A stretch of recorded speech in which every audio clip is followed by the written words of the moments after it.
Donc on va parler d'automation. L'automation dans l'audiovisuel, évidemment. Hein, c'est un sujet qui est quand même assez important dans tout ce qui est diffusion, installation, musée, etc. Euh, je vous en prie. Alors, en fait, pourquoi on a besoin d'automation? C'est parce que face à la complexité des équipements audiovisuels, on assemble des systèmes avec des projecteurs, des écrans, des grilles de commute, des streamers et autres machines. Et l'opérateur de base qui va avoir besoin de gérer tout ça n'est pas un spécialiste, n'est pas un régisseur, et donc il a besoin d'avoir une interface simplifiée. Donc le but de l'automation, ça sera de pallier à cette question. Alors, la question de l'automation, c'est un petit peu Dr. Jekyll, Mr. Hyde. Vous avez la face présentable, l'écran tactile, ce que va voir le client. Donc ça, c'est toujours léché, des beaux petits boutons, quelque chose d'abordable. Et puis derrière, le côté Hyde, le contrôleur, donc une machine, un computer qui va gérer tout ce qui est logique et qui va assurer la communication avec les appareils, alors bien sûr sous forme réseau, mais aussi bien souvent sous d'autres formes, dans des protocoles qui ne sont pas toujours très abordables, RS232, infrarouge, MIDI, et j'en passe. Donc c'est tout ce côté sombre en fait qui doit être géré, et c'est là que le système d'automation va apporter toute sa capacité à instantanément parler à tous les systèmes. Donc ici, j'ai convié deux constructeurs à venir vous présenter un petit peu leur vision de l'automation. Et puis aussi pour pouvoir aborder les questions et débattre autour de ces différentes choses. Donc, dans un premier temps, pour pouvoir situer les choses, je leur ai demandé de vous présenter leur matériel, leur vision de l'automation en quelques slides. Donc, on va commencer par Crestron, Monsieur Florent Bénard. Vous m'entendez? Oui. Ok. Alors oui, Florent Bénard, merci Antoine de m'avoir convié à cette présentation. Donc pour vous présenter, mais très rapidement, on va essayer de faire ça en 5 minutes, l'offre Crestron, de ce que l'on propose. Je vous ai préparé quelques slides. Alors Crestron est un fabricant de solutions de contrôle de salles de réunion audiovisuelles, avec aussi une présence sur le marché du résidentiel, mais essentiellement sur le marché du tertiaire, donc des salles de réunion. Sur le bâtiment, on va toucher à tout ce qui est contrôle environnemental, éclairage, store, climatisation, chauffage, mais aussi tout ce qui va être touché à la collaboration unifiée, donc le partage de documents, le fait d'effectuer une visioconférence, aussi tout ce qui est sécurité et alerte, donc monitoring autour des produits, alerte évacuation, récupération des alertes de déconnexion sur les produits, d'incendie, de niveau de CO2 trop élevé, tout ce genre de besoins-là propres au bâtiment, on sait le récupérer. On sait aussi récupérer tout ce qui est analytique et monitoring, le taux de personnes dans les salles de réunion, combien de personnes, taux d'occupation des produits, des salles, pour en faire de l'analytique et rendre un petit peu tout ça intelligent, de rajouter de la synergie entre le contrôle dans une salle de réunion jusqu'à l'analytique sur le taux d'utilisation des produits, ceux qui réservent mais ne se présentent pas par exemple à une réunion. Tout ce genre de besoin-là qui va être nécessaire pour une équipe IT, pour des services généraux dans un bâtiment, pour pouvoir faire évoluer les salles sur plusieurs années. Je vais vous présenter un petit peu la gamme, et on va se focuser sur la partie contrôle dans les salles de réunion. Je vous passe un petit peu tous les protocoles que l'on sait communiquer, avec lesquels on sait communiquer. On va y revenir dans une seconde. Donc, dans notre gamme de contrôle, on va en fait avoir de l'hardware, c'est notre cœur de métier, de fabriquer des boîtes noires pour piloter des produits dans une salle de réunion. On va avoir des automates dédiés, comme par exemple ce genre de produit-là que vous voyez, ou d'autres produits plus petits que l'on va mettre dans une salle de réunion, qui va nous permettre de rajouter de la logique pour dire, quand j'appuie sur un bouton de l'écran tactile, j'effectue une série d'actions ou une série de conditions, ou même juste quand je n'ai pas d'action, c'est-à-dire une inactivité dans la pièce par exemple, et ben je vais venir éteindre cette pièce-là, je vais venir éteindre les lumières, passer la clim en mode éco, éteindre les moniteurs de la salle. Toute cette logique-là, ces fonctions-là doivent être computées, doivent être tournées sur un petit processeur, un contrôle système, ce qu'on appelle un automate de programmation, et cet automate peut se décliner de plusieurs manières. soit un automate dédié, avec plus ou moins de connectiques pour piloter du RS-232, de l'infrarouge, du MIDI, des relais, etc. Mais aussi souvent avec juste un port réseau pour pouvoir piloter tout ce qui peut être contrôlé en IP. On a ensuite des petits automates un peu plus dédiés qui font aussi présentation. Ça va très bien pour des petites salles de réunion puisqu'ils font et automates de programmation pour inclure une logique, mais aussi contrôle avec quelques boutons. Donc ça va très bien pour des petites salles de réunion. Et puis des automates un peu plus tout en un, qui vont inclure aussi une gestion vidéo avec des entrées-sorties vidéo, HDMI, HD Basté, des entrées-sorties audio, de l'audio amplifié parfois, plus ou moins de sorties vidéo pour des salles simples ou des salles modulaires. Ça convient très bien pour un installateur, pour un intégrateur, puisque avec juste un produit raqué sur un U, il va pouvoir gérer la partie audio, la partie vidéo, le contrôle, et voire même des fois l'interface utilisateur en rajoutant un petit écran tactile par exemple. Pour mettre ça un petit peu sous format de schéma, mais on ne va pas rentrer dans le détail de ce qu'est chaque pièce, mais l'idée, c'est sur un schéma simple d'une salle de réunion, avec un moniteur, un système de visioconférence, une petite matrice pour commuter entre une liaison filaire et une liaison sans fil, pour le partage de documents dans la salle, un peu de besoin de réservation de salle avec un indicateur lumineux, de la détection. On va avoir un petit contrôleur ici sur le réseau, qui lui saura piloter via le LAN, autant le produit de diffusion sans fil, que la matrice, que le codec, que l'écran. Cet automate-là lui fait le lien entre l'écran tactile de l'utilisateur et toutes les fonctions qui seront générées sur tous les produits de la salle. Ça, c'est le modèle aujourd'hui qui existe sur les salles de réunion. C'est ce qui est le plus déployé, le plus développé. Ça, depuis des années, on a un peu évolué sur les protocoles, on est un peu plus sur le réseau, mais c'est le format standard que l'on retrouve jusqu'à aujourd'hui. Et en termes de contrôle, il y a une nouvelle fonction qui émerge qu'on appelle le contrôle virtuel. L'idée ici, c'est de ne plus avoir cette petite boîte dans chaque pièce, mais d'avoir un serveur hébergé chez le client, on-prem, avec toutes les sécurités qui vont bien, le fait que le serveur soit redondé, et qui va héberger toutes les fonctions logiques pour venir piloter uniquement les périphériques dans la pièce, sans avoir besoin de rajouter ce petit contrôleur. C'est-à-dire que quand l'utilisateur va appuyer sur l'écran tactile, au lieu de discuter avec le contrôleur local dans la salle, ça va discuter avec un serveur global qui va venir effectuer des actions dans la salle. Ici, ça permet de créer un peu de redondance et en termes de programmation et de développement, d'être beaucoup plus complet, puisque je vais pouvoir gérer des exemples types de salles, fonctionner par type de salle, fonctionner par type d'espace, et venir, quand je mets à jour une salle, mettre à jour toutes les autres. Ça va être beaucoup plus simple en termes de monitoring, en termes de déploiement. Ça fait moins de boîtes sur le réseau. C'est un peu plus, disons, 2019, et surtout, c'est monitoré par l'IT, qui est aujourd'hui, disons, le référent ou celui qui décide chez la plupart de nos clients. Ici, un exemple. Vous voyez, j'ai un contrôleur virtuel sur le réseau et j'ai plein de types de salles. Je ne vais pas tous vous les expliquer, mais vous voyez, j'ai salle conférence, sans conférence. J'ai des espaces avec juste de la diffusion sans fil. J'ai des espaces avec juste de la gestion d'espace. On a des détecteurs, par exemple, qui peuvent, sur un open space, savoir combien de places disponibles il reste dans l'open space pour pouvoir prévenir à l'accueil le nombre de places qui pourraient rester disponibles. Tous ces espaces-là peuvent être monitorés par un seul serveur plutôt que de venir rajouter des boîtes un petit peu partout qui vont servir de contrôleurs isolés. On sait avoir de l'interopérabilité avec tous les systèmes de gestion du bâtiment, soit par un contrôle IP, soit avec les bons produits qui font les bonnes passerelles pour s'interfacer par exemple avec du BACnet, du DALI, tous les protocoles qui émergent aujourd'hui, qui décident de piloter, qui font l'unanimité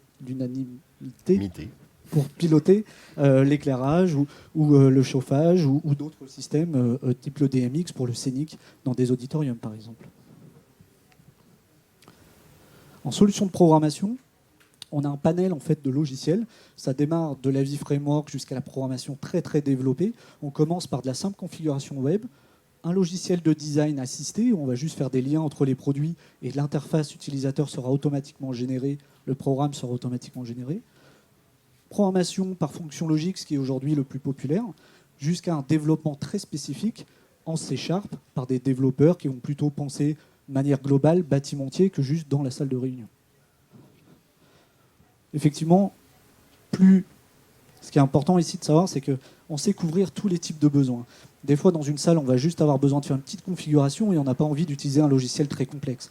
Et à l'inverse, des fois, on veut aller très très loin en customisation. Donc, on va avoir besoin de s'appuyer sur des logiciels ouverts, des logiciels connus par le monde du développement, type Visual Studio, qui aujourd'hui fait l'unanimité auprès des développeurs, et non pas un logiciel propriétaire restreint. C'est pareil pour le développement des interfaces graphiques, je ne vais pas tous vous les expliquer, mais en réalité, c'est exactement le même esprit. On a soit un mode très assisté, soit on va très loin dans du développement en créant des interfaces en HTML5 qui pareil, est une plateforme complètement ouverte, ce n'est pas un logiciel Crestron, et c'est supporté sur nos produits. Et aujourd'hui, dans les salles de réunion, on parle de contrôle dans la salle, on parle de contrôle du bâtiment, mais ce qui fait la différence, c'est le monitoring de tout ça, et l'utilisation de l'analytique autour de tous ces équipements. Rajouter juste un contrôle pour l'utilisateur dans la salle, c'est très bien. Aujourd'hui, ce que l'on veut, c'est être alerté quand il y a une déconnexion d'un câble HDMI, quand il y a un écran qui n'est plus sur le réseau, quand il y a un problème avec le compte Skype de la visio de la salle X. Vous voyez ? Donc on a un logiciel de monitoring qui s'appuie sur Microsoft Azure. Donc c'est quelque chose de complètement ouvert. Ce n'est pas nous qui décidons de l'API, c'est Microsoft, mais nous on s'appuie dessus. Et on peut appairer dans XIO Cloud tous nos produits. Ça va des automates, des petits contrôleurs, des automates dédiés, du virtual control, jusqu'aux solutions de collaboration unifiée, de gestion de salles de réunion, nos matrices vidéo, audio, etc. L'idée, c'est de pouvoir déclarer en mode hors ligne ou en ligne nos produits dans le logiciel et de venir les configurer un par un, comme si je le programmais en local sur son interface web, sauf qu'au lieu qu'il soit en local sur l'interface web, je l'ai préparé avant, alors je ne l'ai même pas déballé. En ligne, j'ai créé toute la config, j'ai chargé les programmes, et quand le produit va récupérer Internet, il va bouffer toute la config que j'ai préparée. En termes de contrôle, on peut récupérer la main sur ce qui est sur l'écran tactile de l'utilisateur. Ça permet d'avoir un contrôle direct, de pouvoir donner une assistance directe, mais aussi de pouvoir mettre à jour les produits, les redémarrer, effectuer des maintenances directement depuis un logiciel complet, soit produit par produit, soit par groupe de produits. Je peux très bien dire, cette nuit à 2h du matin, je veux mettre à jour tous les codecs de visioconférence du bâtiment. Mais pas tout de suite, à 2h du matin. Et aussi une partie monitoring, parce que je peux être alerté par email ou SMS directement si j'ai un produit qui fait défaut, qui est déconnecté. Je peux avoir des rappels de maintenance, c'est-à-dire je peux moi-même dire attention, ce codec de visioconférence, la fin de sa période de garantie termine à telle date, je vais devoir renouveler la garantie. Ou le vidéoprojecteur, à telle date, je vais devoir préparer le changement de la lampe. Je peux avoir toute une fonction qui va me permettre de rappeler toutes ces fonctions de maintenance. Et aussi de l'analytique autour du matériel, qui va me dire, ici j'ai un petit schéma, son taux d'utilisation, est-ce qu'il est plutôt en HDMI, plutôt en partage sans fil, vous voyez ? Soit de manière unitaire, soit pour tout un étage ou tout bâtiment. Voilà. J'espère que je n'ai pas été trop long, mais j'ai essayé de vous expliquer un petit peu toute une gamme de contrôles. Bien. Merci, merci Florent pour cette vue assez large déjà. Et donc on va passer la parole à William Porte, qui représente la société Atlona, qui est aussi américaine que la première, il faut le préciser.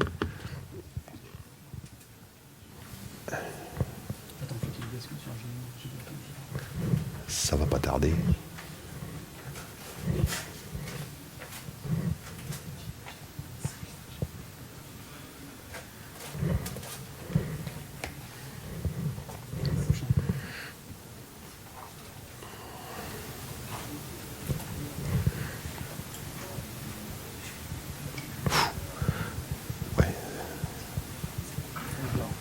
Yes.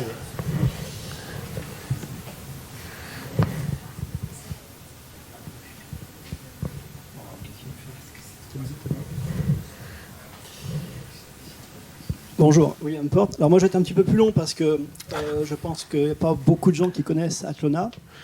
Donc je vais vous présenter rapidement Atlona. Atlona est une société américaine comme Crestron, ils habitent en face à peu près, grosso modo. Donc on est présent un petit peu partout dans le monde et depuis environ 5-6 ans en Europe. Voilà. Alors, le siège est à San José en Californie, je crois que c'est ça, oui. Le siège social de tout ce qui n'est pas Amérique est à Zurich. Et puis donc tout ce qui est fabrication matérielle, c'est fabriqué Taïwan, Israël, et puis aussi pas mal de produits, notamment les produits IT, réseau en Espagne. Alors Atlona, il y a deux familles chez Atlona. Il y a une famille traditionnelle, j'appelle traditionnelle, c'est-à-dire que c'est les grilles, c'est les émetteurs HD Basté, c'est les switches et des choses comme ça. Et puis donc une nouvelle famille qui est donc le système qui s'appelle Velocity. Velocity chez nous c'est l'automate. Chez nous il n'y a qu'un seul automate. Hop, voilà. Alors Velocity, on a fait le choix chez Atlona d'avoir un automate pour gérer les salles, mais qu'on met directement sur le réseau. C'est-à-dire qu'au lieu d'avoir un automate par salle de réunion, on va mettre un automate sur le réseau, et dans chaque salle de réunion, on aura à ce moment-là une interface, l'interface graphique, qui peut être un écran tactile, un téléphone, une tablette, qui va vous permettre de gérer votre salle de réunion. C'est-à-dire que vous allez partir avec un automate, et au fur et à mesure de vos besoins, vous n'avez pas à réacheter ou à réinvestir dans un automate, puisque vous allez voir, on part sur un système de licence. Et donc, au fur et à mesure des points que vous allez connecter, vous allez juste rajouter soit un clavier, soit un écran tactile, ou alors une fonction sur votre téléphone ou sur votre tablette pour démarrer, pour gérer vos salles de réunion. Voilà le principe. Donc, comment fonctionne le système? Alors, à votre gauche, vous avez donc vos écrans tactiles, votre téléphone, votre tablette. Au milieu, ce qu'on appelle le gateway chez nous. À droite. Un petit système. Oui, c'était à droite. Parce qu'on est dans le même sens, en fait. Voilà. Au milieu, l'automate, ce qu'on appelle le petit gateway chez nous, qui est sur le réseau. Et puis, donc, complètement à gauche, donc vers Antoine, le produit que vous allez vouloir piloter, qui peut être un écran, qui peut être un vidéoprojecteur, un moniteur, un système de visio, tout ce qu'on veut. Donc voilà physiquement à quoi ressemble notre gateway. Donc comme je vous le disais, on est parti sur un système qui va non pas, on ne va pas parler par rapport à des points de sortie, des points de connexion, on parle en point de connexion, mais on va piloter directement. Donc le petit gateway que vous voyez ici, il est fait pour piloter 250 machines. 250 machines, ça veut dire que j'ai un vidéoprojecteur, c'est une machine, j'ai un écran tactile, c'est une deuxième, j'ai un écran électrique, c'est une troisième, etc. Donc dans une salle de réunion, si vous avez 10 machines, il vous reste encore 230 possibilités de pilotage à utiliser. Et comme forcément, ce n'est pas forcément suffisant, on a deux versions sur le serveur, une version à 2500 licences et une version à 5000 licences. Voilà. Ce que je voulais vous dire, c'est que lorsque vous achetez une licence à 250, 2500 ou 5000, vous avez aussi des accès pour pouvoir piloter avec votre téléphone, votre tablette. Donc là, ça peut être l'utilisateur, mais ça peut être aussi la personne qui gère l'ensemble des salles de réunion. Comment piloter un écran électrique sur le réseau? C'est pas facile. Théoriquement, il n'y a pas d'entrée RJ45 sur l'écran électrique. Donc on a des petits systèmes que vous pouvez voir ici pour piloter tout ce qui est RS232, IR ou contact sec. Voilà. Donc ça, vous le mettez à côté du produit que vous avez besoin de piloter avec la connectique adéquate. Qu'est-ce qu'on peut piloter avec Velocity? Velocity, c'est un automate. Donc vous allez pouvoir piloter tous les appareils que vous connaissez en audiovisuel. On peut aussi récupérer des infos via un détecteur de présence, par exemple, pour allumer une salle de réunion, pour l'éteindre. On peut aussi récupérer des infos de clim, s'il faut afficher la température. Des fois, dans des amphis, on le demande. Et puis, vous allez avoir aussi toute une partie analytique, le reporting. Effectivement, les pannes, des interactions, des alarmes. Je vais vite. Hein. Donc, tout ça pour vous dire que le système Velocity, c'est un système évolutif, puisqu'on peut très bien imaginer le mettre pour une salle de réunion, le mettre pour un étage ou le mettre pour un immeuble. Alors, donc là, une petite récap de ce qu'on disait. C'est facile à utiliser. Management central, donc, puisqu'on est sur un système de réseau, donc il y a une personne ou un service qui l'utilise. On récupère des alertes et du monitoring. Un système d'analyse de fréquentation de salles, ou aussi de gestion de personnes qui réservent des salles, qui viennent pas, etc. La redondance également. Aussi le fait de pouvoir piloter avec autre chose qu'un écran tactile, une tablette, un téléphone. Et puis budget friendly, ça c'est quelque chose qu'ils aiment bien les Américains, c'est un budget pas cher. Voilà. Où se positionne Velocity? Dans toutes les entreprises où on a besoin d'avoir des systèmes de salles de réunion libre-service. Puisqu'aujourd'hui, ce qu'on demande dans les entreprises, c'est j'arrive dans une salle, j'appuie sur un bouton, il faut que ça marche. Je m'en vais, j'appuie sur le bouton, ça s'éteint. Voilà. Voilà Velocity. Alors, un petit mot aussi sur un autre système, puisque... je vais revenir en arrière. AMS, c'est également un autre logiciel, mais qui s'interface avec un système de grille virtuelle qu'on a pour pouvoir mettre un système un système d'émission et de réception dans une salle de réunion et virtualiser des salles de réunion. Au lieu d'avoir des salles de réunion avec des cloisons amovibles, on peut très bien virtualiser une salle de réunion au premier ou au deuxième étage avec un système chez nous qui s'appelle OmniStream. Et donc on a ce logiciel qui s'appelle AMS qui est interfacé avec Velocity et qui va gérer tout ce système. Je ne sais pas si vous avez suivi à peu près. Donc les Atlona. Alors ça c'est la dernière slide. 10 ans de garantie. On a une académie en ligne, c'est-à-dire que si vous avez des produits Atlona, vous ne savez pas comment ça fonctionne, vous allez sur le site Atlona, vous avez des vidéos, vous avez des tutoriaux qui vous expliquent comment le mettre en fonction, en route, etc. Vous pouvez télécharger les modes d'emploi. Vous avez également un chat qui va vous permettre de discuter en direct n'importe quelle heure de la journée ou de la nuit, puisqu'on a 3 points qui vous répondent. Alors c'est en anglais aujourd'hui, puisque ça parle anglais. Mais vous pouvez poser vos questions en français, Google Trad, ça passe très bien. Et donc voilà. C'est tout. Eh ben, Je merci. n'ai pas été trop rapide. Eh ben, merci. Alors, je remarque que l'un comme l'autre, vous êtes comme Amazon, vous surveillez, vous voulez savoir si on a utilisé tel matériel dans la salle, vous voulez savoir, et vous faites des rapports circonstanciés. C'est c'est comme partout, en fait, on est surveillé. Mais, donc on a vu effectivement un petit peu comment se présenter ces systèmes et ces matériels. C'est effectivement des choses qu'on rencontre énormément dans les salles de réunion des entreprises. C'est sûrement votre premier marché. C'est aussi des choses qu'on rencontre dans les musées, qu'on rencontre même dans les applications broadcast où on a besoin de gérer des grilles et autres pour cheminer des signaux facilement. Donc c'est assez universel autour de l'entreprise. Et en fait, cette automation audiovisuelle, elle dérive vers l'environnement. Vous en avez parlé, des lumières, des stores ou autres, mais son cœur de métier, c'est l'audiovisuel. Et c'est en fait ce que recherche le client en premier dans ses besoins.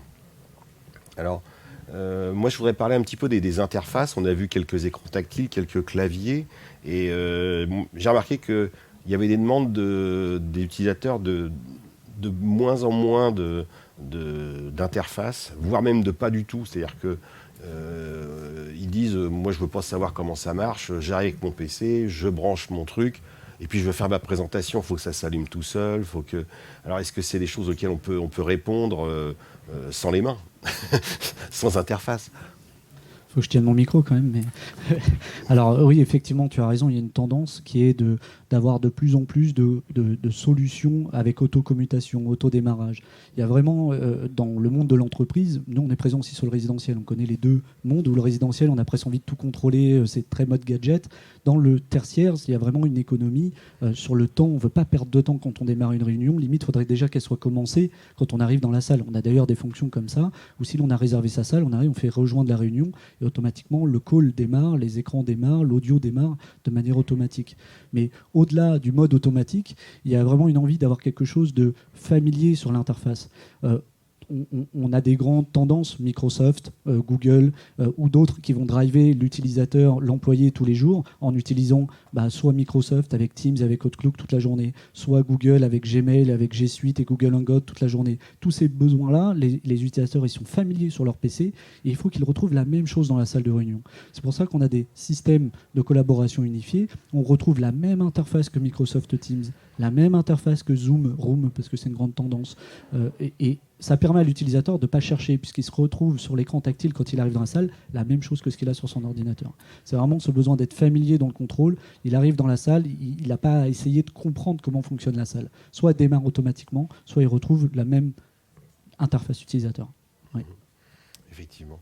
Et toujours dans cette idée d'économie d'interface, on utilise de plus en plus, j'ai remarqué, des détecteurs de présence.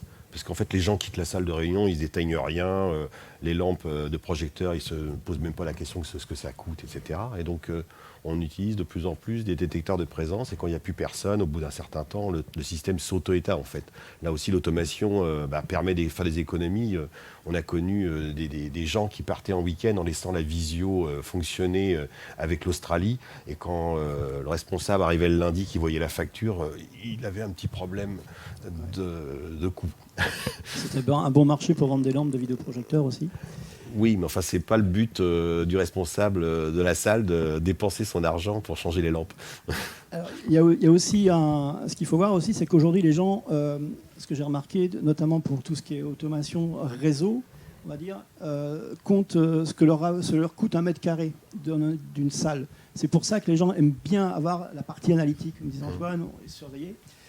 Les gens qui ont des salles de 40 personnes qui sont utilisées à 80% du temps par 20 personnes, ça coûte de l'argent, les 20 autres places qui sont... Donc, aujourd'hui, il y a au niveau des bureaux d'études, il y a plus une envie de faire des salles de réunion qui correspondent à 90% du besoin du client. C'est pour ça qu'on a plein de petits huddle rooms avec des systèmes de visio. Enfin, on vient avec le PC, on fait un coup de Skype, on s'en va, etc. Alors après, donc, c'est là où c'est intéressant d'avoir un système d'automation centralisé, tout simplement parce qu'aujourd'hui, on le voit, ce sont les gens de l'IT qui récupèrent ce boulot. L'audiovisuel, maintenant, va dans le département IT. Et les gens de l'IT veulent avoir leur tableau Excel rempli. Donc, on sait que les salles de réunion sont occupées à 80%, par 20%, etc. Et si on a un automate à clavier dans une salle de réunion, on ne sait pas trop ce qui y passe. Enfin, si, maintenant, il y a toujours Énergie 45 qui traîne. Et puis, la deuxième chose, c'est que toutes les salles de réunion, tous les endroits, aujourd'hui, même les couloirs, sont câblés. C'est plus facile de se connecter sur Énergie 45, d'aller en bas dans le patch de la salle réseau, que de retirer un bout de câble dans les faux plafonds, dans la dalle en béton, etc. Il y a aussi ce côté-là qui est vraiment important. Ouais, c'est vrai que les équipes IT, par rapport aux services généraux avant qui s'occupaient des salles de réunion, maintenant c'est plutôt les services IT de l'entreprise. Eux ont une vraie mentalité, philosophie de ROI, de retour sur investissement. Quand ils vont mettre le prix dans une salle de réunion, il va falloir que ce soit rentable. Et pour ça, il faut que déjà ce soit utilisé et bien utilisé. Il faut que éduquer les personnes, et le fait d'avoir une interface commune, comme on en parlait tout à l'heure, ça en fait partie, de ne pas perdre de temps dans les salles. Le fait de bien réserver les salles aussi. Il faut avoir un système de réservation de salles performant pour être certain que 2 personnes ne réservent pas une salle de 14 et qu'on se retrouve avec des salles de réunion complètement occupées pour rien. Tout ce genre de besoins-là, ça doit s'étudier. Et la partie contrôle, effectivement, tu as raison. Maintenant, tout est câblé en RJ45, donc la vidéo passe sur le réseau, le contrôle passe sur le réseau. Effectivement, on n'a plus forcément besoin d'avoir un petit automate dans la salle. Il peut être commun dans le rack, avec les serveurs, et piloter toutes les salles de réunion et les espaces collaboratifs, les open space aussi, et les parties communes. Ça évite d'avoir plus de boîtes et d'économiser sur le lot. Après, si on regarde sur une salle, 2 salles, ou lorsqu'on déploie par exemple un auditorium très complexe, on va avoir souvent un automate dédié dans cette salle-là, parce qu'on veut que cette salle soit autonome, fonctionne de manière complètement autonome. Il n'y a peut-être même pas de contrôle dans les autres salles de réunion. Si on fait qu'un auditorium avec de l'audio, de la vidéo, de l'éclairage scénique, on va mettre un automate dédié dans cette salle-là. Et c'est à chaque fois au cas par cas, on va trouver ce qu'il y a de plus économique ou de plus pertinent techniquement. Effectivement, l'IT et l'informatique mangent l'audiovisuel, ça c'est clair. Et dans les environnements dont vous parlez, si on conclut, en fait l'IT ce sont de sinistres gestionnaires. Hein, ça n'engage que moi, je le reconnais. Hein. Oui et non. Parce que, alors, sur le côté financier, oui, mais souvent sur la pertinence technique et le côté usage. Oui. Là, les services généraux, avant, c'était technique. Limite, plus ils avaient de boîtes, limite, ils achetaient l'audiovisuel au métal, au prix, au kilo de métal. L'IT, c'est différent. Ils veulent de l'usage utilisateur. D'accord. Bon, c'était un petit peu raccourci, je suis d'accord. Bien. L'un comme l'autre, je vois que vous vous développez vers des choses plutôt centralisées et qui va couvrir le réseau. Alors c'est très nettement l'option de Velocity. Et puis chez Crestron, c'est plutôt c'est en phase de développement ou de mise au point, d'arriver sur le marché par rapport à des choses plus traditionnelles, puisque Crestron fabrique des systèmes depuis 30 ans, donc même plus de 30 48. ans. 48 ? Ah bon, d'accord. Bon, enfin, depuis longtemps. Donc, ils ont effectivement pas mal évolué. Alors, effectivement, ça veut dire qu'on est complètement assis sur le réseau informatique du bâtiment. Et donc, localement, ponctuellement, on va ou avoir une machine qui a une prise RJ, et donc tout va bien, ou alors on va effectivement passer par des interfaces qu'on va disséminer comme ça dans les bâtiments,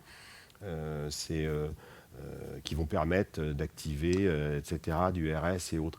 Et c'est en termes de fonctionnement, de déploiement, de fiabilité, c'est des solutions qui sont pérennes aujourd'hui. Alors aujourd'hui, si on regarde le marché français, mettre quelque chose sur le réseau pour les gens de l'audiovisuel, c'est toujours complexe. Parce qu'en général, l'interlocuteur IT, il n'est pas référencé dans l'audiovisuel. De plus en plus, la semaine dernière, j'étais dans une entreprise du CAC 40, et c'est les gens de l'IT qui vont prendre en charge l'audiovisuel. Donc là, les gens de l'IT viennent vers nous, en audiovisuel, en disant « j'y connais rien dans votre truc de vidéo et de son, mais c'est moi qui récupère le bébé, comment je fais ?» Et là, ils sont demandeurs de solutions qu'ils connaissent pour mettre sur leur réseau. Eux mettent de la vidéo, du son ou sur leur réseau, ça leur prend 3 minutes pour comprendre comment ça marche. Si ils veulent mettre une bande passante à disposition, ils savent le faire. Ils l'ont fait pour la téléphonie. C'est un très bon exemple. Il y a quelques années, vous avez vu, j'ai plus 25 ans, on passait téléphone, et puis d'un seul coup, on a dit on va mettre le téléphone sur le réseau. Waouh, qu'est-ce qui va se passer? Ça s'est très bien passé. Aujourd'hui, toutes les entreprises ont du téléphone sur le réseau. Pour l'audiovisuel, il va se faire la même chose. Alors, au niveau de l'automation, en plus, on n'a pas besoin de grand-chose. On a besoin d'une petite bande passante. Effectivement, si on va commencer à mettre de la vidéo ou du son, là, va falloir augmenter la bande passante. Mais ça, les gens de l'IT savent le gérer très bien. Il faut juste aller les voir et puis leur expliquer comment ça va se passer. Alors, pour répondre à ta question, ça va peut-être pas vous surprendre si je vous dis que Velocity, ça se vend très bien en Israël, ça se vend très bien aux US, dans les entreprises, chez les particuliers. En Europe, ça a du mal à fonctionner. Aujourd'hui, moi, mes intégrateurs qui vendent du Velocity sont des gens de l'IT. C'est-à-dire, c'est des gens qui font du réseau, c'est des gens qui ont en charge de la maintenance chez des entreprises, et on leur dit tiens, tu peux pas m'accrocher un vidéoprojecteur, un écran, et puis je voudrais un truc, faudrait que ça marche quand j'arrive. Ben, le gars, il se prend pas le chou, il sait discuter, et avec le gars de l'IT, alors nous, c'est pas de la programmation. Velocity, vous avez une banque de drivers. Vous allez chercher, par exemple, un vidéoprojecteur Epson, le driver de l'Epson. Vous le mettez, je ne suis pas programmeur, donc pour moi, c'est très simple. Vous prenez le driver, vous le positionnez dans votre salle de réunion que vous gérez.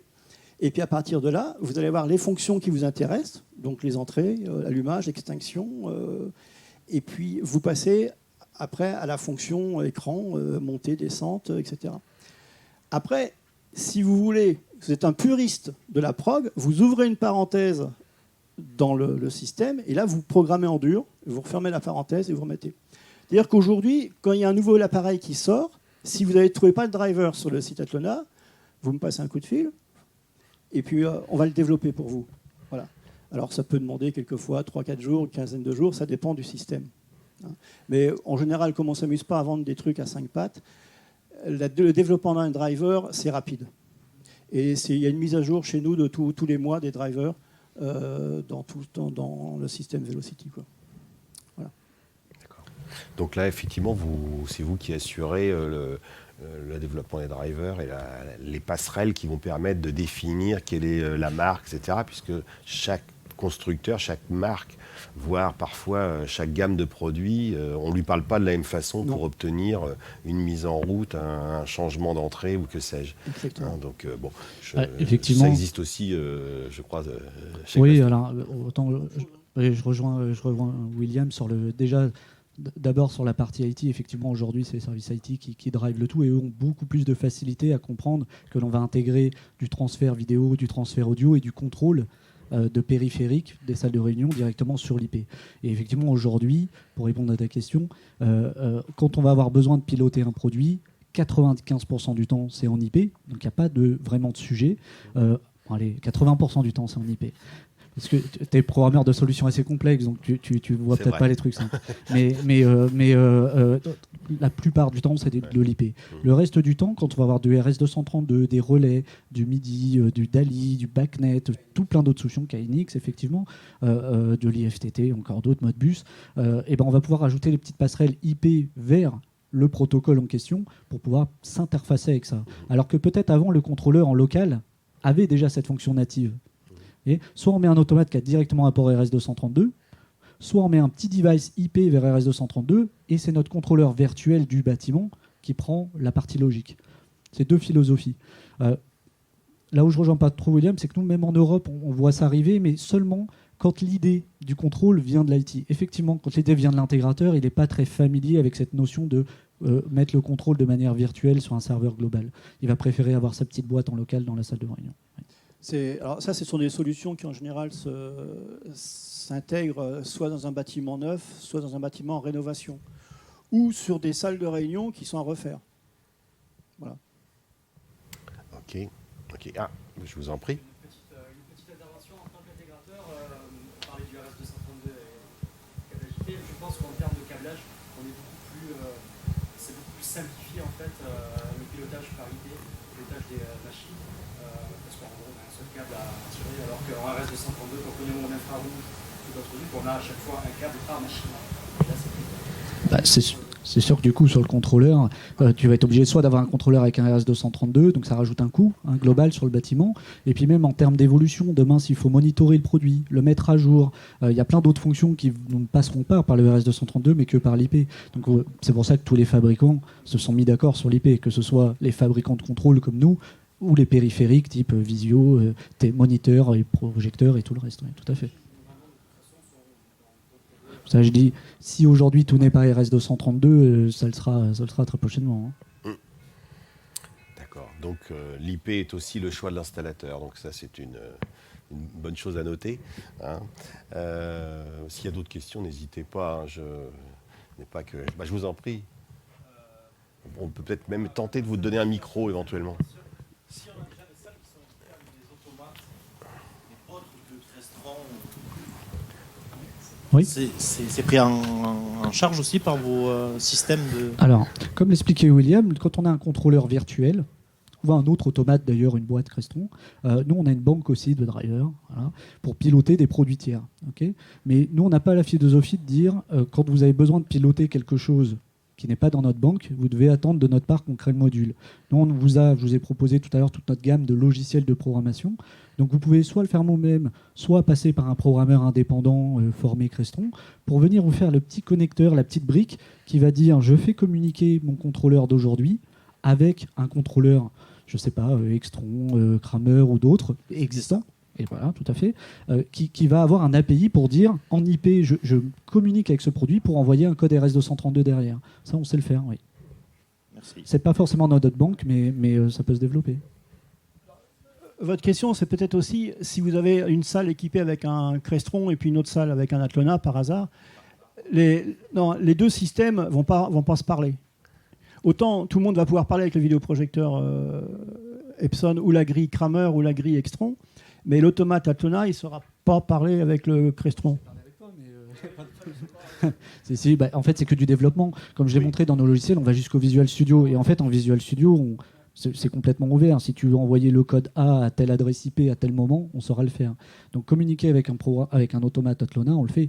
On sait le faire. Après, honnêtement, il faut quand même faire le ratio entre le coût du développement ou le coût de juste supprimer ton automate existant et de rajouter un boîtier, en toute transparence.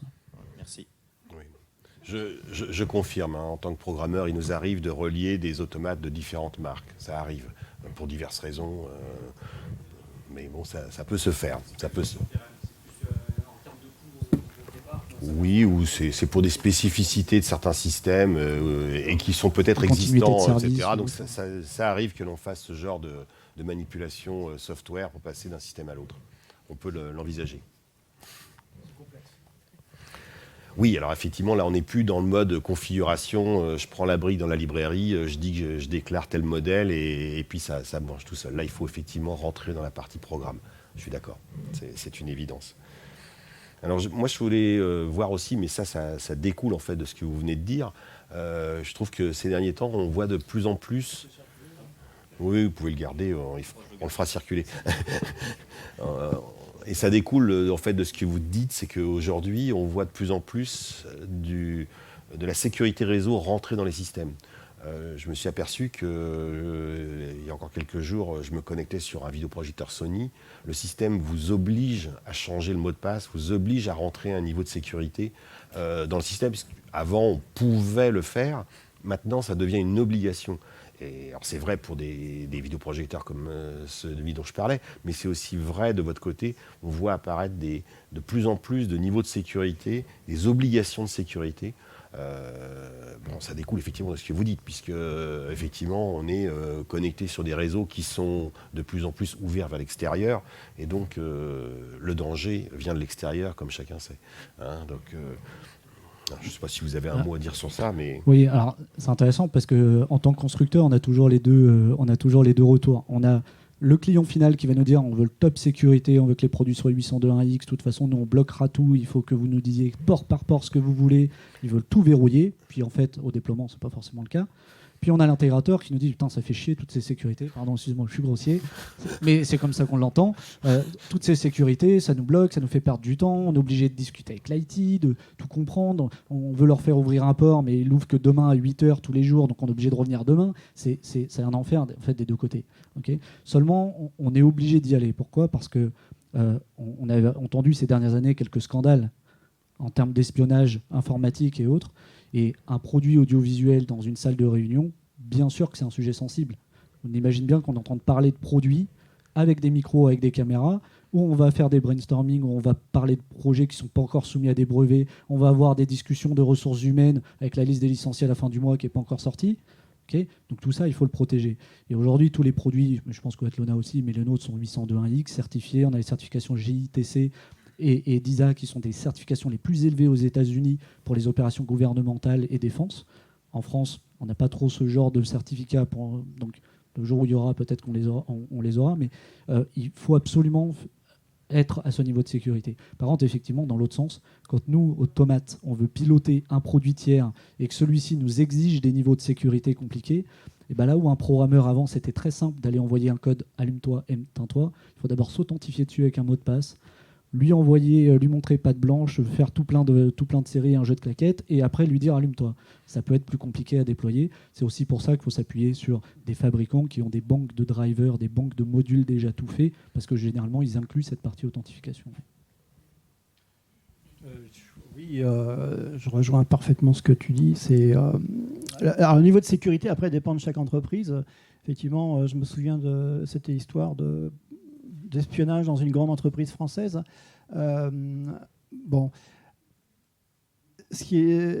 Aujourd'hui, tout le monde veut du réseau, tout le monde veut du sans fil, et tout le monde veut être super protégé.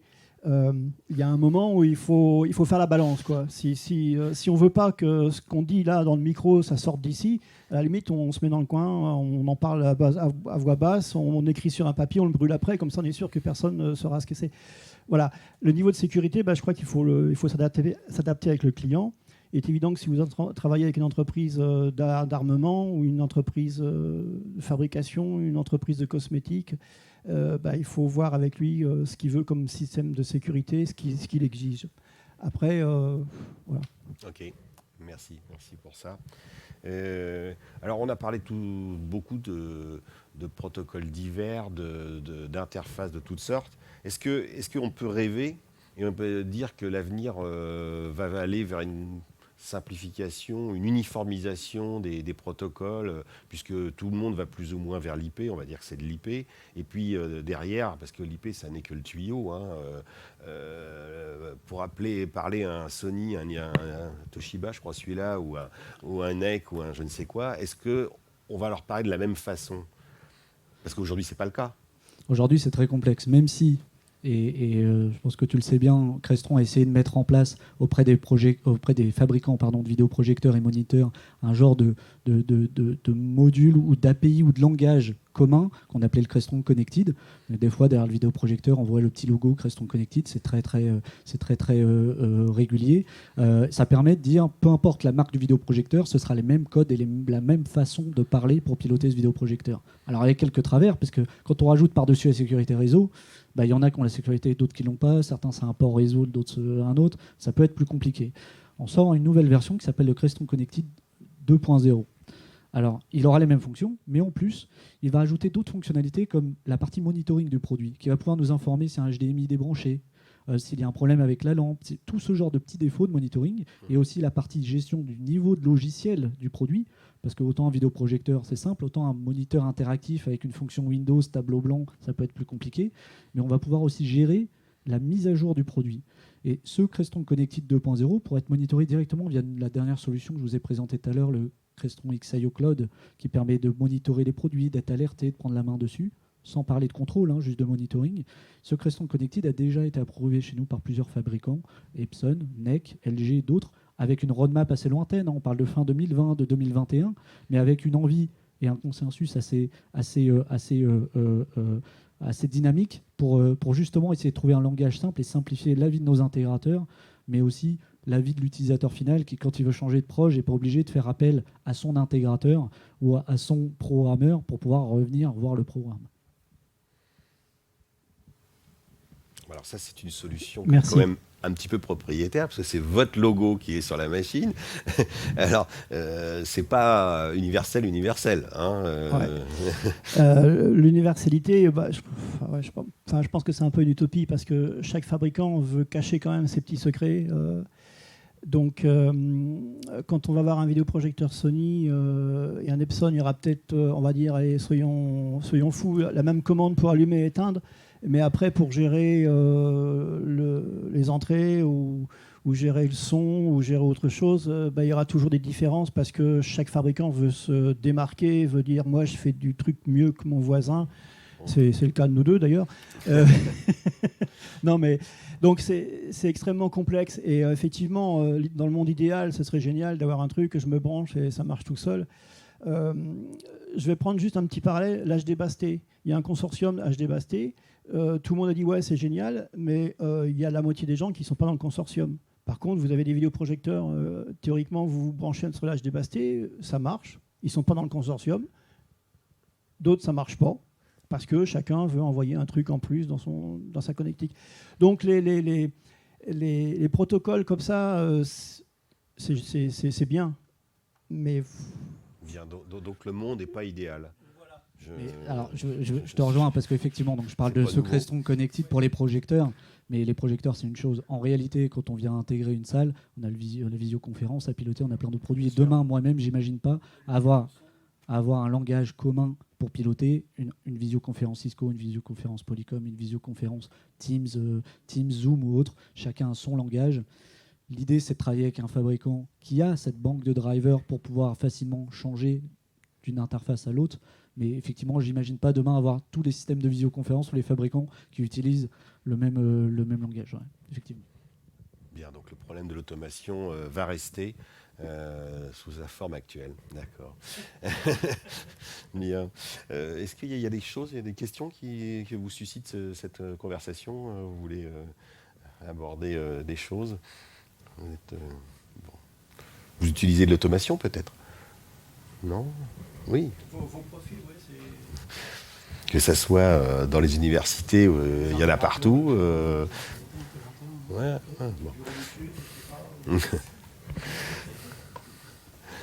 Bien, parce que c'est effectivement des endroits où on trouve effectivement beaucoup d'automation, pour les raisons dont on a expliqué. Donc, mais, très bien, très bien. Je crois qu'on a parlé de ça.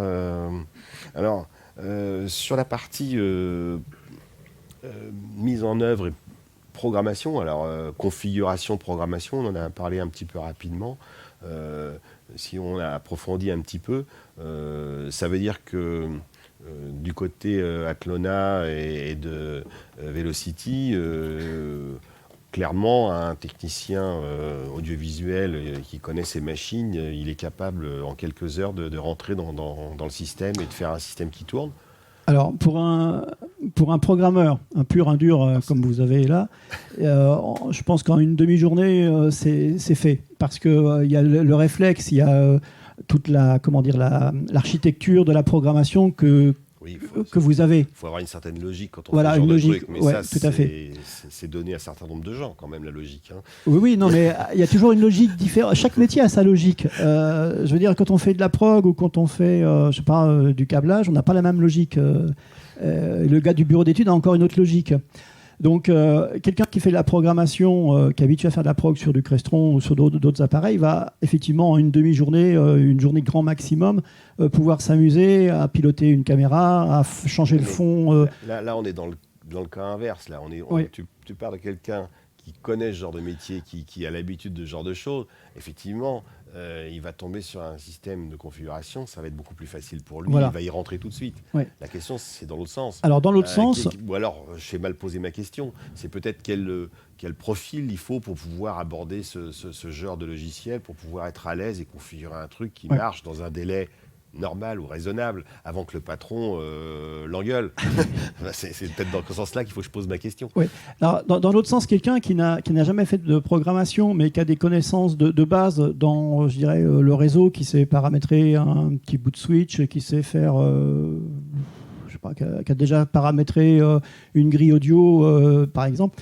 Bon, les modules de formation chez nous, ils font une journée et demie. Donc c'est pour vous dire que c'est quand même assez rapide. Ça s'appréhende très facilement parce que c'est un système de configuration. On va chercher un driver, on le pose, on récupère les infos qui nous intéressent et on passe à la chose suivante.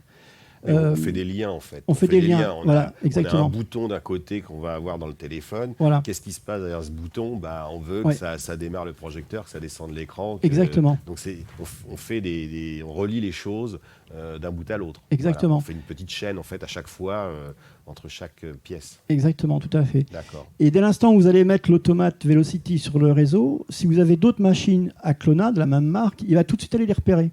Qui sont, effectivement, il faut qu'elles soient câblées. Hein. Non, mais bon. Il va tout de suite aller les repérer, donc il va vous dire, là j'ai une grille, là j'ai un distri, là j'ai un autre truc, etc. Donc vous avez déjà, je dirais 20 ou 30% du boulot, entre guillemets, qui est fait. Après, pour les gens qui veulent s'amuser, il y a toutes les possibilités qu'on retrouve sur des systèmes d'automation traditionnels. On peut personnaliser les boutons, parce que par défaut, quand vous allez avoir une machine, vous allez avoir un bouton. Si vous dites qu'il y a 2 entrées, par défaut, vous allez avoir 2 entrées, 2 logos. Et tout ça, on peut les changer. Si le gars, sur son écran tactile, il veut la photo de sa belle-mère, c'est possible. Voilà. C'est juste... Faut pas pousser. Ouais, faut pas pousser. S'il veut un PC et un Blu-ray, par exemple, Exactement. pour être un peu plus dans la réalité des choses, Voilà. Il peut identifier avec des logos ou des choses comme ça. Tout à fait, tout est D'accord. personnalisable. Mais par défaut, c'est un peu comme sur un téléphone. J'appelle ça la programmation téléphone. Vous avez votre téléphone, vous avez une fonction, vous allez avoir un logo tout de suite qui va arriver. Ce logo, si vous voulez le changer, vous pouvez le changer. Si le logo vous plaît, vous le gardez. Voilà. Ok. Alors du côté Crestron, un peu sur la même question. Hein, on a vu toute une palanquée d'accès pour configurer, programmer les systèmes. Si on regarde les systèmes d'entrée de gamme, ou de début de débutants, je ne sais pas comment il faut dire. Si. Effectivement, de technicien, on appelle ça technicien avancé. C'est un technicien qui ne fait pas que du câblage, mais qui sait aussi utiliser un ordinateur, pour être franc. Mais même un technicien un peu avancé peut, dans une salle, se connecter sur un contrôleur ou sur le serveur global, le virtual controller, sur une salle, et venir dire, dans cette salle-là, j'ai une petite matrice, j'ai un petit moniteur, en piochant dans notre box de driver, déclarer j'ai 3 entrées, j'ai 2 sorties, j'ai un petit peu mon design de la salle, qui va être automatiquement, donc le programme logique va être automatiquement généré, un projet graphique qui est ce qu'il est, c'est-à-dire qui est simple, qui est toujours le même, mais qui va s'ajuster en fonction de la configuration. Okay. Donc c'est un projet graphique du même genre, hein. Je vais choisir mon icône, je vais choisir mon label, l'interface graphique va s'ajuster. Ça c'est vraiment du plus simple, puis on va plus loin avec des logiciels un peu plus compliqués, on peut rajouter du conditionnel, jusqu'à des logiciels de développement avec du Visual Studio, des lignes de code. On est dans pour un autre terrain, là. C'est vraiment un métier de spécialiste. On sait couvrir tout. C'est plus du tout la même chose. Mais on identifie vraiment 2 parties. Il y a la partie programmation logique, c'est-à-dire le fait de dire quelle action est effectuée par l'appui sur tel bouton. Ça, effectivement, un technicien avancé peut le faire dans une petite salle. Les salles très complexes avec beaucoup de conditionnels et avec des produits un petit peu de marques différentes, où on va mixer des solutions de marques différentes, de l'amplification, de l'audio, de la vidéo de marques différentes, on va peut-être besoin d'avoir une programmation dédiée, une programmation un petit peu sur mesure, customisée. Et là, on va partir, par contre, on va faire appel à un programmeur en interne dans la société qui aurait été formé ou à un programmeur indépendant. Mais quand on parle de programmation, généralement, on ne va pas déployer qu'une salle, on va en déployer plusieurs. Nos systèmes permettent de dire je vais configurer une salle, je vais sauvegarder ma config et la dupliquer dans toutes les autres. C'est une notion importante parce que ça permet de dire quand j'ai verrouillé une salle, je le duplique pour les autres. Quand je fais une modification pour une salle, toutes les autres salles du même type, je viens dupliquer ma partie programmation. C'est le fait de faire des programmes, ce qu'on appelle chez nous des programmes types. Je fais un programme et après, de ce programme, je génère une ou plusieurs salles. Oui, excuse-moi, je parle du virtual control. Je souris parce que depuis le temps que je suis dans ce métier, souvent on me présente les dossiers comme ça en me disant j'ai 10 salles, c'est toutes les mêmes, etc. Et alors les 10 salles toutes les mêmes sont toutes différentes. Il y a toujours un truc qui change. Ah oui, mais dans cette salle-là, les plus grandes, on a mis une prise de plus. Et puis là, on a mis 2 projecteurs parce qu'elle est mal foutue. Alors dans ce sens-là, on ne voit pas. Donc au lieu d'en avoir un, j'en ai 2, etc. Et honnêtement, les projets, les gens qui arrivent en vous disant j'ai 10 salles identiques, moi, je me méfie tout de suite. Alors, je suis sûr qu'à chaque fois... En tant que programmeur indépendant, tu vas avoir du travail pour débrider chaque projet que tu as fait. Mais pour un intégrateur technicien... Je ne suis pas là pour me placer. Mais honnêtement, c'est les gens qui vous annoncent des salles identiques, c'est terrible. C'est dans leur tête et sur le papier qu'elles sont identiques. Et c'est vraiment très rare d'avoir des plateaux dans des entreprises où on a des choses identiques. Honnêtement, c'est très rare. Est-ce qu'un programmeur, lorsqu'il va faire une salle type et qu'il va devoir modifier cette salle type, on ne va pas repartir de zéro. On va utiliser le même programme et l'ajuster. Ça, on est d'accord. C'est la même chose dans la configuration. On n'est pas obligé de repartir de zéro, ça je suis d'accord. Voilà. On essaye d'utiliser son... C'est exactement le même esprit dans la configuration. Quand un technicien simple, via l'interface web, a configuré une salle avec 2 prises de table, il peut dupliquer ça dans toutes les salles et venir dans la salle en exception et une autre, en enlever une, en rajouter une. Ce que je veux dire, c'est qu'on ne va pas, quand on fait une configuration web, parce que souvent c'est ce que les gens pensent, je me connecte sur un produit, je configure ce qu'il y a sur la page web, mais quand je me connecte sur un autre, faut que je refasse la même chose. Là, ce n'est pas le cas. Je vais pouvoir à chaque fois dupliquer mes configurations et les ajuster au cas par cas s'il y a besoin. Oui, je parlais de cas simples, mais bon, ça peut être pire. Oui, bien sûr. Très bien. Est-ce qu'il y a d'autres choses, il y a d'autres questions qui pouvaient être soulevées qui vous intéressaient particulièrement par rapport au secteur où vous êtes dans l'audiovisuel? L'implémentation de vos systèmes dans des sites universitaires. Est-ce que vous avez des sites pilotes dans les universités? Oui, généralement, on a pas mal de produits équipés dans des campus, donc on va avoir des solutions de contrôle simples, les petits claviers avec quelques boutons très basiques.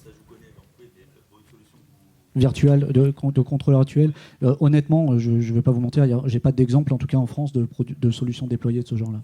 Mais justement, c'est là où on va avoir plusieurs, même petites, mais plusieurs salles, que ce contrôleur virtuel va prendre de la valeur.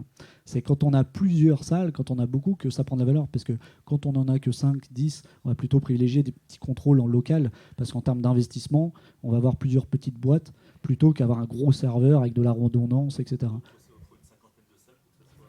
Même un peu moins. Je vais vous faire la même réponse que mon camarade. En France, non. À l'étranger, oui. Parce que tout simplement, en France, les budgets donnés pour l'éducation sont assez ridicules. Donc en général, les gens mettent des bouts de scotch, ils font une salle par-ci, ils font 2 salles là, etc. Mais c'est là où je vous disais tout à l'heure, c'est lorsqu'il va y avoir une vraie réfection d'un site ou d'un bâtiment, où c'est là où on peut mettre une solution réseau. C'est là où vous allez la mettre. Ou alors, à un moment, où vous dites aux gars, attendez, ça fait 4 fois qu'on fait des bouts de scotch, je mets un distributeur là, je mets un truc, machin, on va tout arrêter, demander un peu plus de budget, et on refait un truc propre qui va fonctionner. Ça dépend ça dépend du budget, ça dépend aussi de votre interlocuteur, s'il veut monter au front pour se battre et récupérer un peu plus de budget, parce qu'il y a un petit bout d'investissement supplémentaire au début, mais après, il va gagner de l'argent, parce qu'une fois que votre système est sur le réseau, il y a juste un clavier à mettre ou un écran tactile, ou c'est tout, quoi. Je ne sais pas si j'ai répondu à votre question, mais on appelle ça. Ouais. Moi, j'ai un client un jour qui m'a dit j'ai pas les moyens de dépenser de l'argent inutilement. Personne n'a envie de le faire. Voilà. Non, mais il me disait, acheter un projecteur, je vais prendre un projecteur, c'est un mauvais exemple, un truc à 300 balles qui tombe en panne tous les 2 ans, ça me coûte plus cher que d'acheter tout de suite un truc qui vaut 1000 balles et qui va durer 10 ans. Voilà. Je ne sais pas si c'est une bonne réponse, mais... Enfin, après, il faut mettre de côté ce qui tombe en panne, parce que de toute façon, par définition, quelque chose qui tombe en panne, tu auras forcément perdu de l'argent. Mais juste en termes de design, c'est-à-dire comment on part au début, effectivement, si dans un projet éducation, cours, campus, on veut faire la réflexion que d'une salle, on va partir sur un seul contrôleur, et c'est ce qui va être fait. Si on en a 10, si on en a plus, ou si on a une réflexion plus globale, on va partir sur un contrôle virtualisé, parce qu'à terme, ce sera plus économique. Ouais. Mais généralement, c'est vrai que c'est plutôt cas par cas, salle par salle, ou par groupe de petites salles, plutôt sauf pour du neuf. Bien. Écoutez, merci. On est arrivé au terme du temps qui nous est imparti, c'est comme ça qu'on dit. J'espère que le sujet a pu, par moments, vous intéresser et vous montrer ce qu'il y avait derrière toute l'automation. Voilà. Merci à vous.